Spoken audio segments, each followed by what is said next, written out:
Coucou. Alors aujourd'hui on va faire une vidéo, on va refaire une vidéo parce qu'on l'avait déjà fait à l'époque pour raconter tous vos témoignages sur l'amour et sur la sexualité. À l'époque on l'avait fait avec ma petite sœur Eve et moi, sauf qu'elle nous a lâchés en fait. Et depuis entre temps j'ai ma meilleure amie dans ma vie et elle est de bien meilleurs conseils que ma petite sœur en fait au final. J'avais demandé sur Insta que vous m'envoyiez tous vos petits mails de vos témoignages etc. On va les lire chacune toutes les trois ensemble. Et on va y répondre pour vous aider parce qu'on a toutes les trois de très grandes expériences dans l'amour et dans la sexualité. Sachant que, du coup, vous le savez, nous sommes lesbiennes, donc voilà, LGBT. Mais Clem aussi est LGBT, c'est le bi. Voilà le côté bi. C'est le B. C'est le B. Avant de commencer, petite coupure pour la sponsor de la vidéo. Sponsor. Le sponsor de cette vidéo qui était le plus adapté est évidemment la marque MyLuby. Vous le savez, MyLuby, c'est ma marque préférée quand il s'agit de parler de sexualité et d'intimité. C'est une marque dont je vous ai très souvent parlé parce que c'est une marque qui est hyper inclusive, notamment inclusive pour la communauté LGBT+, et ça fait extrêmement plaisir puisque vous le savez, je suis lesbienne et je parle beaucoup d'intimité et de sexualité lesbienne. Et ça va entre autres être le cas dans cette vidéo. Et évidemment, avec le temps qui passe, je commence à avoir mes chouchous préférés de la marque MyLuby dont je vais vous parler tout de suite. Premièrement, le masseur Dune. C'est le tout premier masseur personnel que j'ai testé de ma vie et c'est resté avec le temps un de mes masseurs chouchou, tout simplement parce que c'est déjà un masseur qui est hyper unique, très petit et pratique en main. Il a vraiment la forme de la paume de la main en fait et ça le rend extrêmement pratique d'utilisation. C'est aussi un masseur que je trouve très beginner friendly. Je sais qu'à l'époque ça m'intimidait beaucoup de tester des masseurs, j'en avais envie mais je savais pas vers quoi me tourner et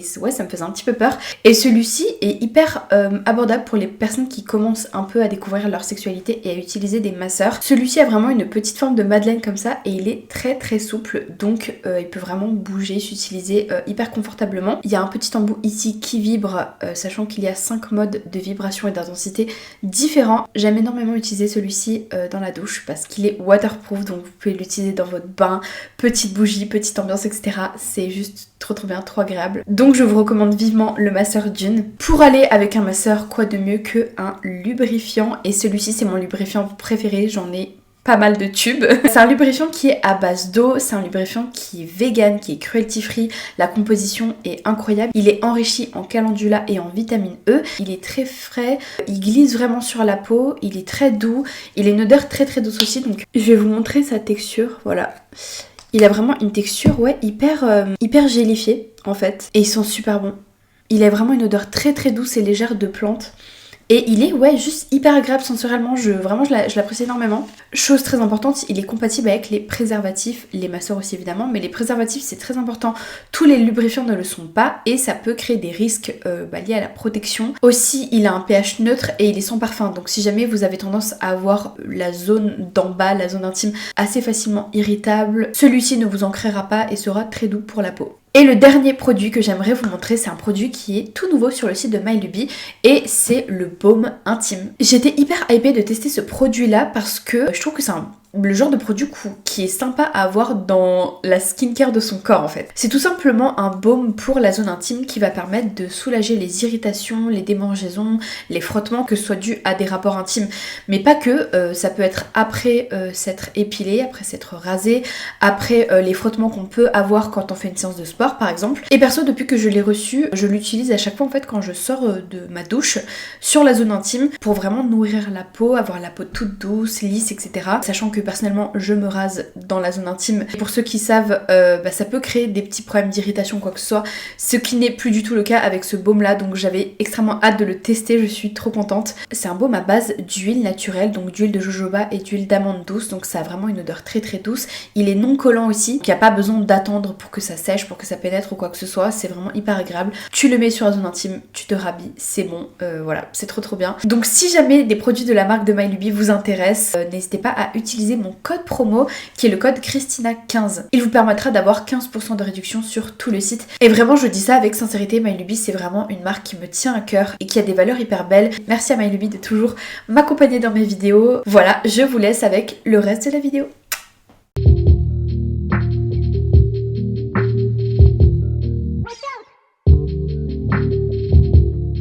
Christina, je t'envoie ce petit message suite à ta story Insta. Je ne sais pas si vous avez déjà fait de la vidéo avec Eve, mais j'avais besoin de quelques conseils. Alors voilà, pour la petite histoire, je suis bi et je me suis rendu compte que quand j'avais 13 ans, j'ai 19 ans aujourd'hui. Ensuite, j'ai été dans le déni pendant 1 an parce que j'avais très peur du harcèlement au collège et j'avais déjà vu des discriminations dans mon établissement. Ayant longtemps été très timide, plus anxieuse, c'était littéralement impossible pour moi d'assumer. Jusqu'à assez récemment, je me suis trouvée bizarre à cause de ça, malgré le fait que je me suis éduquée depuis longtemps. Aujourd'hui, je suis à l'aise avec cette partie de moi et elle m'est devenue très chère. Mais voilà, je n'ai jamais eu de copine, je pense que si je venais à me rapprocher d'une fille, ce serait long pour moi de m'habituer au regard des autres et je ne voudrais pas la blesser. Je sais qu'il y a des personnes dans la commune LGBT qui le disent très fièrement et j'ai peur d'avoir l'impression d'être en retard ou de frustrer quelqu'un parce que ce n'est pas mon cas, surtout au vu des discriminations encore présentes dans la société, sur les réseaux, etc. Alors déjà, par rapport à la bisexualité, en vrai, je relate beaucoup avec le fait de parfois avoir des doutes, d'avoir des doutes sur le fait que est-ce qu'on est vraiment bi, est-ce que je suis lesbienne, est-ce que je suis hétéro, le fait de sortir qu'avec des hommes, est-ce qu'on manque quelque chose, enfin est-ce qu'il y a quelque chose à prouver quand on est bi. Et j'ai mis longtemps à me séparer de ça, à me dire mais j'ai eu des relations avec des femmes, mais jamais par exemple de relations sexuelles avec des femmes, j'ai eu des relations courtes puis j'étais assez jeune, et jamais eu de relations longues avec des femmes. Et en fait, aujourd'hui, je me suis dit que c'était pas un trophée, un trophée Steam ou quoi, que j'avais rien à prouver. De fou. Et que pour moi, je pense pas manquer quelque chose, puisque c'est juste de l'amour. C'est important de se détacher de ça, surtout quand on est bisexuel, puisque c'est quelque chose qui revient beaucoup. J'ai déjà eu des amis, justement, je t'en avais parlé, une fille qui était aussi bi et qui était sortie avec une femme et qui m'avait dit non mais tu auras quelque chose, faut que tu couches avec une femme. Et j'ai jamais ressenti ça en fait, parce que je pense pas que je gagnerais quelque chose et j'ai pas envie de juste faire ça parce que je veux avoir un truc à prouver. Quoi. En même temps, c'est vrai que j'avais aussi eu ce truc de me dire est-ce que si je sors avec une fille, je me sentirais à l'aise parce que je suis beaucoup plus sortie avec des garçons, j'ai eu des relations sexuelles avec des garçons et jamais avec des filles, donc j'ai encore aujourd'hui des fois un peu cette peur de me demander si je serais à l'aise et si j'aurais pas aussi besoin de temps. Et je pense que c'est ok, puisque ça peut arriver, je veux dire, à n'importe qui, même dans une relation hétéro, pour avoir des rapports ou même juste sortir avec cette personne, des fois ça prend du temps un peu à se sentir à l'aise, à trouver sa place. Donc je pense que c'est ok et que tu n'as rien à prouver par rapport à ta sexualité. Je peux comprendre que t'aies cette peur-là, vu que ça t'est pas encore arrivé de sortir avec une meuf, de dire ouais mais comment les gens vont le percevoir, est-ce qu'on va me juger, etc., etc. Mais en vrai quand ça t'arrive, ça se fait juste de façon hyper naturelle. Mais moi si je pouvais juste rajouter un truc, t'as dit j'ai peur d'avoir l'impression d'être en retard. Et en fait faut savoir que genre n'importe qui dans l'exploration de la sexualité ne passe pas par le même chemin et effectivement tu vas rencontrer des personnes qui sont plus qui ont plus réfléchi à la question, tu vas trouver des personnes qui eux n'ont pas du tout réfléchi à la question et moi pour ma part je suis golden lesbienne en fait. Non je rigole. Oh là là. Bref, tout ça pour dire que je suis sortie qu'avec des meufs. Non mais putain. Tout ça pour dire que je suis sortie qu'avec des femmes et j'ai rencontré plein de femmes différentes qui passaient dans leur sexualité de façon différente aussi. En gros, il faut juste être honnête envers soi-même, envers les autres. Si la personne, ça lui convient, c'est super. Si la personne veut travailler avec ça, c'est super. Ça lui convient pas, c'est du temps économisé pour vous deux. Ouais, next. Période. Et fuck la société, voilà. Deuxième témoignage. Coucou à toutes les deux, j'espère que vous allez bien. À toutes les trois, du coup, en fait. T'as oublié Clem. Pour ma part, ce n'est pas une story time, mais plus parler de quelque chose qui me turlupine. J'ai 19 ans et n'ai jamais été avec quelqu'un, ni n'ai jamais flirté ou été amoureuse. Ce n'est de mon point de vue pas si grave ou quoi. Ce qui me pose problème, c'est que puisque je n'ai jamais été en couple, personne ne m'a jamais aimée, et parfois j'ai l'impression que c'est moi le problème et que donc ça ne changera jamais. Pourtant j'aime ma personnalité, je pense être plutôt drôle et gentille, même si je mets pas mal de barrières par peur. J'ai plutôt confiance en moi de manière globale, même si physiquement ça peut être encore un peu compliqué. À savoir que je suis chubby et toujours été harcelée pour ça. Avant je détestais mon image. Du coup je n'arrive pas à trouver ce qui peut clocher chez moi et faire que personne ne m'ait jamais aimée, ce qui malheureusement me fait à penser que c'est tout ce que je représente qui n'est pas appréciable, même si je sais que ce n'est pas le cas, je ne peux pas m'empêcher de le penser parfois. De plus, je me demande si c'est parce que j'ai pas des critères trop élevés, et après je me rappelle que demander le minimum de respect et une personne saine c'est pas trop demander, haha, quoique c'est compliqué à trouver. Mon problème tourne en rond et je ne pense pas qu'il y ait de solution particulière à part attendre le ou la bonne. Ce témoignage là m'a fait pas mal penser à la moi d'avant. J'ai eu ma première relation à 18 ans, à la fin de mes 18 ans, donc j'avais vraiment à peu près le même âge que toi. Et avant ça, c'était vraiment pareil que toi. Enfin, j'ai eu des petits crushs et encore, c'était à chaque fois que je pensais sérieusement me mettre en couple avec ces personnes, je me disais mais non, en fait j'ai trop la flemme. J'ai toujours été quelqu'un dans mon monde, vraiment dans mon monde depuis toute jeune et toute mon adolescence. Et là où à cette époque-là, tous les gens de mon âge sortaient ensemble, il y avait des couples, des ci, des ça. En fait, je pense que j'étais... Bon, déjà j'avais pas bien mentalement, donc j'avais juste pas l'espace mental. Et même quand j'avais des petits crushs et tout, en fait, je concrétisais jamais rien. En soi, ça aurait pas été une mauvaise chose que je sorte avec ces personnes-là parce que voilà, ça aurait été des expériences et tout. Mais je me disais, tant que je trouve pas la bonne personne, un peu comme toi, ça sert à rien en fait, parce que je vais juste perdre du temps, j'ai des critères, et le problème c'est pas toi, le problème c'est pas tes critères du tout, c'est juste qu'on a chacun notre rythme et il est différent pour tous. Les gens qui ne vont pas avoir de critères et qui vont préférer juste accumuler l'expérience même si elles sont négatives, parce que sur le moment c'est ce qu'ils ressentent le besoin de faire et d'avoir, etc. D'autres qui vont préférer être beaucoup plus solitaires, attendre vraiment la bonne personne. C'est aussi une protection que tu te mets à toi, et ça veut pas dire que tu n'es pas une personne qu'on ne peut pas aimer, c'est juste que vu que tu te protèges, que tu mets des barrières, que tu ne vas pas forcément vers les autres ne viennent pas forcément vers toi non plus parce que tu réciproques pas la chose, mais pas parce que t'es pas attirante ou parce que y a un problème avec ton corps ou ta personnalité ou ta façon d'être, non en fait. Donc je pense que tu auras tout simplement un jour une personne qui va se présenter à toi, qui aura les mêmes critères que toi, qui se sentira à l'aise de sortir avec toi, et toi aussi, et vos énergies vont match, et le couple se fera, et voilà. Et en attendant, t'as pas besoin de remettre en question quoi que ce soit de ta personnalité ou de qui tu es, parce que voilà quoi.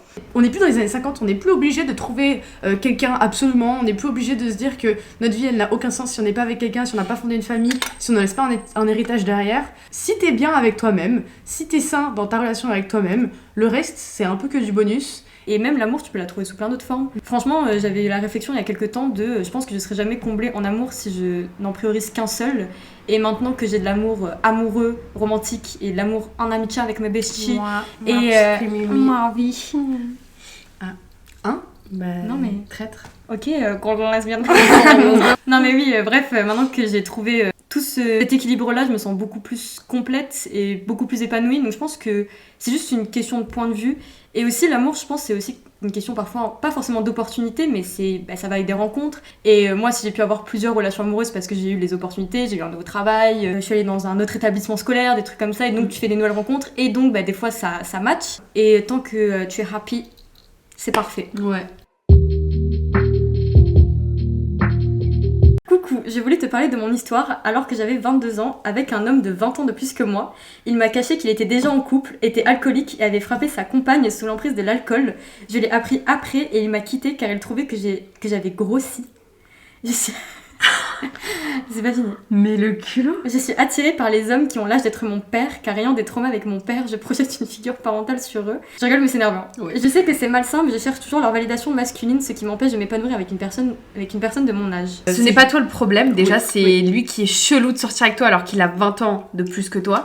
Il y a un énorme souci, mais ça je pense que tu le sais vu que justement tu le conscientises et que tu sais que c'est genre une projection par rapport à tes traumas avec ton papa, etc. Il y a des choses à régler je pense, et ça te permettra de pas engager dans ce genre de relation à l'avenir, parce que effectivement c'est pas sain du tout. Enfin, c'est rare qu'il n'y ait pas de déséquilibre dans une relation quand il y a 20 ans d'écart. Si encore c'était genre 50 et 70 ans, bon voilà on s'en fout.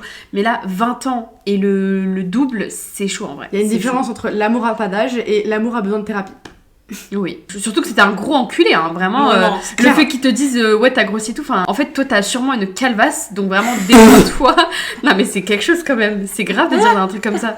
Bon déjà ce n'est ta faute en rien du tout de tout ce qui s'est passé, ce n'est pas non plus ta faute de vouloir chercher une figure parentale chez des hommes beaucoup plus âgés et des grosses merdes. En plus c'est courant quand même. Oui c'est assez courant les daddy issues. Ouais. Mais tu le conscientises, et le fait de le conscientiser je pense que c'est une bonne porte d'entrée pour peut-être régler et que tu sois dans des relations peut-être plus saines. Hello.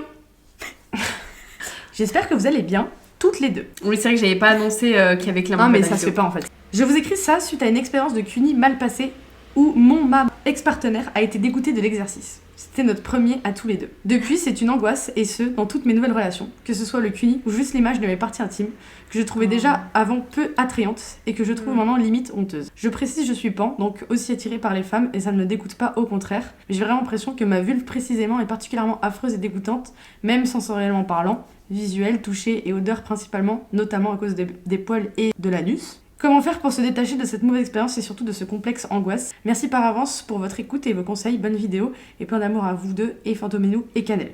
Merci. Gros dossier déjà, comment le dire, si l'expérience elle s'est mal passée, c'est pas forcément parce que t'étais gaze. Il y a plein de femmes qui n'aiment pas du tout le CUNY. Moi j'aime pas le CUNY. Ouais, bah voilà. Ouais, c'est vrai. Ouais. Le truc le plus important, c'est qu'il faut que tu sois à l'aise avec toi-même, parce que sinon, c'est pas que cette expérience-là qui pourrait être horrible pour toi, ça pourrait avoir des conséquences désastreuses sur toute ta personne, toute ta sexualité en Bah là c'est déjà un peu le cas malheureusement. De toute manière, et que c'est juste une mauvaise expérience, c'est horrible sur le moment, mais ça finit toujours par passer. Oui, forcément, toi, t'as associé le fait que ça l'avait dégoûté directement au fait que ta vulve est moche, t'as des poils et t'as ton anus à côté. C'est pas pour ça en fait que la personne a été dégoûtée. Son ressenti et sa façon d'expérimenter le truc n'a pas à remettre en question ton corps à toi en fait et l'image de ton corps est normal, t'as un corps humain, les poils c'est normal. Et puis même pour l'anus et tout en soi, enfin quand tu fais un cunis, enfin je sais pas si toi du coup t'as pratiqué le cunis sur ta partenaire ou pas, mais en tant que personne qui pratique des cunis, sache que l'anus ne rentre pas en compte dans le cunis. Il est pas loin certes, cartographiquement parlant, mais oui bon ça dépend de la pratique, mais le cunis en lui-même, l'anus il est pas là dans l'histoire en fait. Je me suis jamais posé la question, genre j'ai jamais... Ah oui, c'est un truc de fou. C'est pour ça, mais forcément toi vu que ça s'est mal passé, t'as direct relié ça à ça, mais non en fait on s'en fout. Et les poils même pareil, les poils ne changent rien au cunis. Évidemment bon en bouche la texture est différente. C'est goûtu. Oui du coup voilà, bon les poils vraiment ça ne change rien je trouve au cunis en fait. Je pense que juste la personne a pas kiffé faire un cunis sur le moment parce que ça arrive, il y a des gens qui, comme disait Clem, n'aiment pas recevoir de cunis, d'autres qui n'aiment pas en faire. Et ça veut pas dire que toi, il y a un problème avec toi en fait. En soi, oui, je pense que. Je sais pas du tout comment l'expérience s'est passée, je sais pas si la personne t'a shame, si la personne a été rassurante après, ou enfin, si juste ça a été gênant, ce qui arrive des fois. Mais en soi, je pense pas que c'est toi en particulier, juste la pratique ne lui a pas plu. Et je peux comprendre, c'est super compliqué des fois quand on teste de nouvelles choses et ça passe pas, parce qu'il y a toujours la remise en question de est-ce que c'était moi le problème ? Ou est-ce que. Il y avait quelque chose de moi qui n'allait pas. Ouais, je sais pas, moi je me dis que peut-être si je faisais un cunis, ce serait peut-être pas la pratique qui me plairait le plus, parce que c'est vrai que la texture c'est des muqueuses, c'est pas une partie où je me sentirais à l'aise. Je le prends peut-être pas personnellement, c'était peut-être pas toi le problème, ton corps, peut-être juste la pratique qui lui a pas plu. Ce qui est ok en soi, ce qui est peut-être pas ok, c'est la manière dont la personne pourra te la faire ressentir. Et après pour maintenant la suite, maintenant que c'est arrivé, je pense que c'est important maintenant que tu te reconnectes avec toi-même, tu prennes du temps pour toi, pour réapprendre à te découvrir et à te rattacher à cette zone que t'as sûrement dû un petit peu arrêter de regarder et délaisser d'une certaine manière à cause de cette expérience qui était vraiment horrible à vivre pour toi. Je pense que c'est aussi hyper intéressant de se déconstruire, surtout en tant que femme, sur comment notre vulve doit être. Et puis en vrai, genre même pour un cunis, à partir du moment où tu n'as pas de mycose ou quoi que ce soit, où il pourrait y avoir genre des odeurs ou peu importe, il y a rien de désagréable ou de dégueu en fait. C'est juste que la personne n'a pas aimé, point, c'est tout.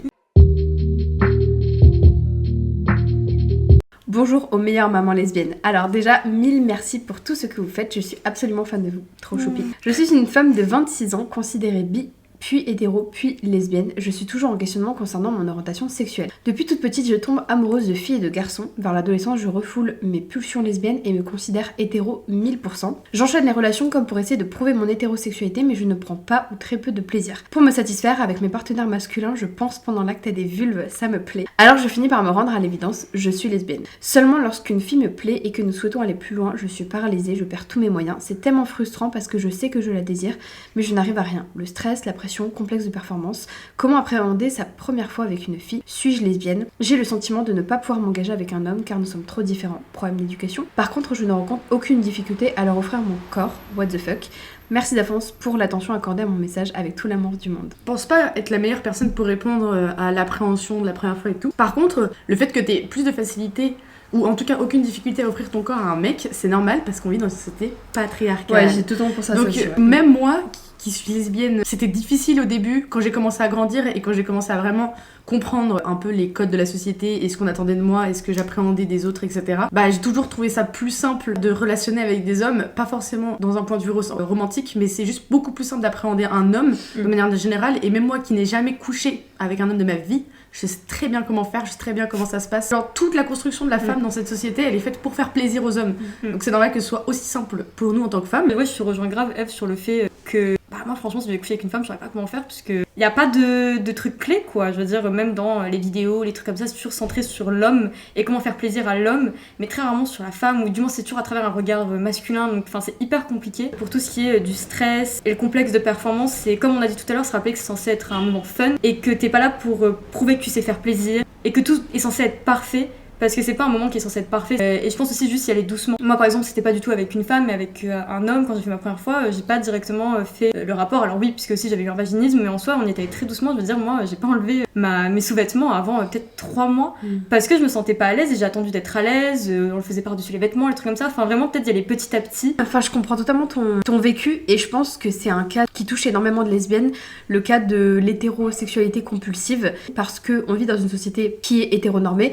Donc même en tant que femme lesbienne, on va avoir tendance à refouler tous nos désirs et notre attirance pour les femmes lesbiennes pour aller dans la case hétéro et sortir avec des hommes même s'ils ne nous attirent pas. Moi ça a été totalement mon cas en soi parce que ma première relation a été avec un homme alors que je savais déjà que j'étais attirée en fait bien plus par les femmes et j'avais pas encore 100% réalisé que j'étais juste pas attirée par les hommes du tout en fait. Ce qui pouvait expliquer aussi pourquoi quand j'étais plus jeune je voulais sortir avec aucun mec en fait et je l'ai encore plus compris quand j'ai eu ensuite ma relation avec Eve où là je me suis dit genre ah ouais c'est ça le fait d'avoir une sexualité épanouie dans laquelle on se sent vraiment premier degré bien.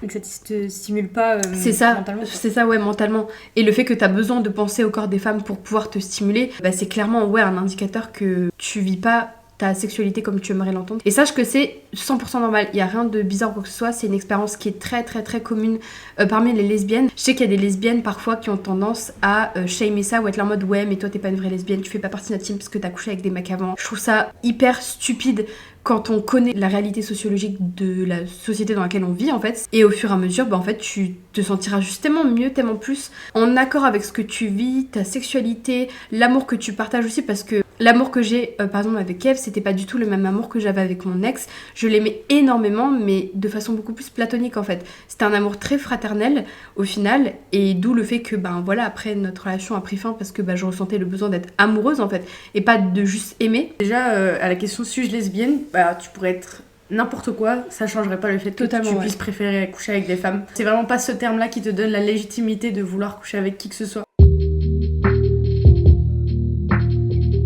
Hello, je pensais pas avoir un jour une histoire à raconter, mais je suis vraiment perdue et en besoin de conseils. Alors pour un peu de contexte, je sors avec ma copine depuis plus d'1 an, après avoir été très longtemps amie avec elle. Mais on a toujours fait de la longue distance, les lesbos on se sait, ce qui fait qu'en 1 an on a dû se voir en vrai l'équivalent de quelques semaines seulement. Également, elle vient d'une famille très conservatrice dont elle est très proche, alors que moi toute ma famille est très ouverte. Info à retenir pour la suite. En fait, chaque fois qu'on se voit dans l'intimité, c'est vraiment génial, je l'aime de tout mon cœur, et même quand on est en distance, on arrive très bien à gérer, mais quand on sort, que ce soit dans l'espace public ou simplement avec des amis, elle agit de manière complètement différente. En fait, c'est vraiment comme si on était simplement des amis, c'est tout le temps moi qui prends l'initiative de lui prendre la main par exemple. Pareil sur les réseaux sociaux, je fais souvent des posts ou du contenu d'elle alors que elle, jamais. Je comprends sincèrement d'où ça vient, je me doute que j'ai vraiment la pensée d'une privilégiée alors que elle ne veut qu'aucun membre de sa famille ne sache pour nous. Mais du coup ça crée une drôle de dynamique où pour moi et pour mon entourage aussi d'ailleurs, elle est carrément ma copine, mais moi j'ai l'impression de ne pas me sentir comme sa copine du tout. Et ça me rend folle parce qu'à chaque fois qu'on est en date, qui a du coup juste l'air d'être une sortie entre amis, et qu'on croise un couple hétéro en mode love-love, je me dis qu'elle n'agirait sûrement pas comme ça avec moi si j'étais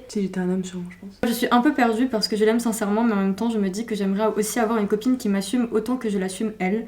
En plus ça me donne vraiment du mal à me projeter avec elle, genre me dire qu'on va finir notre vie cachée. Je me doute bien que la solution la plus simple serait de lui en parler, mais on n'a jamais eu d'embrouille et je hais le conflit, alors je ne sais vraiment pas comment aborder le sujet. Moi, il y a qu'une seule question je pense que tu devrais te poser, c'est est-ce que tu préfères potentiellement affronter un conflit avec elle pour qu'elle sache comment tu te sens et savoir comment elle se sent et voir ensuite la vie en mode couple, ou est-ce que tu préfères rester caché avec elle jusqu'à que ça se finisse? C'est triste à dire, mais c'est pas une forme d'amour en fait si elle te demande de te cacher en fait. Genre ce serait vraiment te demander de rejeter qui tu es et rejeter qui vous êtes en tant que couple. Et je pense que c'est pas méchant parce que tout le monde a ses struggles et surtout vis-à-vis de la sexualité, c'est pas facile d'être out, mais c'est quand même une responsabilité que tu dois prendre parce que vous êtes deux. Il y a vraiment ce nous qui se crée et elle peut pas t'imposer ce genre de vie en fait, surtout si t'es pas du tout ok avec ça. Je pense après, il y a aussi une question d'âge. T'as pas précisé quel âge vous avez, mais si vous êtes mineur ou vous êtes encore jeune ou que ta copine habite encore chez ses parents, je peux comprendre de laisser encore du temps à ce qu'elle puisse se libérer parce que bah voilà, on le sait, il y a énormément de LGBT malheureusement qui finissent à la rue parce que ils sont refoulés, etc. Donc pour sa sécurité, c'est totalement légitime qu'elle veuille ne pas en parler. Si par contre c'est une personne adulte qui vit chez elle, etc. et qu'elle veut juste pas assumer auprès de sa famille, je peux quand même l'entendre et le comprendre. Bon, mais je pense quand même que en tant qu'adulte, il va falloir qu'elle fasse un choix à un moment donné dans sa vie, soit l'assumer, soit cacher ça toute sa vie. Ça peut être un choix qui est légitime et qu'elle peut garder, mais si toi c'est un choix qui te fait souffrir, c'est peut-être pas une bonne façon pour vous de vivre ensemble en fait. Peut-être qu'elle a besoin d'une personne qui est ok aussi avec le fait de garder sa vie romantique très intime, de pas l'exposer. Toi pour le coup ça te pose un problème et ça te blesse et je te comprends à 100% parce que moi si ça avait été le cas, je sais que je n'aurais pas pu rester avec une personne qui ne s'assume pas malheureusement. Surtout même en extérieur, c'est ça qui me fait de la peine. C'est une chose dans un cadre familial, mais c'en est une autre quand c'est même juste se balader dehors et que la personne ne s'assume pas. L'impression d'être un secret un peu honteux, d'être caché, d'être refoulé alors que pour toi c'est la personne la plus importante de ta vie que t'aimes et t'as envie de créer cet amour sur tous les toits. Et je pense que ça demande une grosse discussion entre vous deux,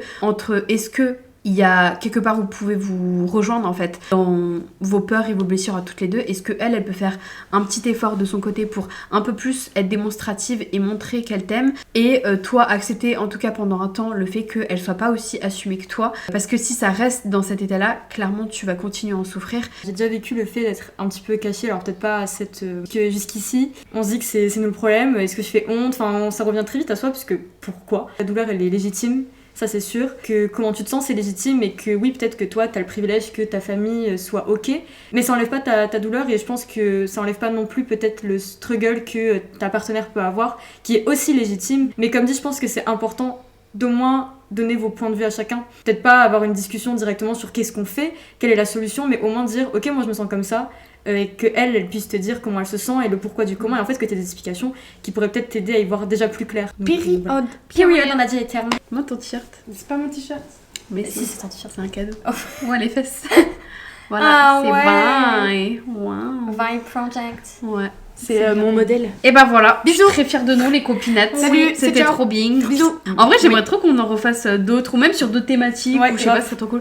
Qu'on en fasse sur ta chaîne. Oui. Une vidéo à 3. Ouais, moi j'ai trop envie. Et ça va venir. N'hésitez pas à liker la vidéo, la commenter, la partager si elle vous a plu. N'hésitez pas à aller sur la chaîne YouTube de ma meilleure amie, Seijin Hayes. Sa Marie. chaîne est juste incroyable. Au revoir à la caméra. Ouais. Bye bye les abonnés. Bye bye YouTube. Oula, il est pas content. Bref, bisous. Bisous. Salut.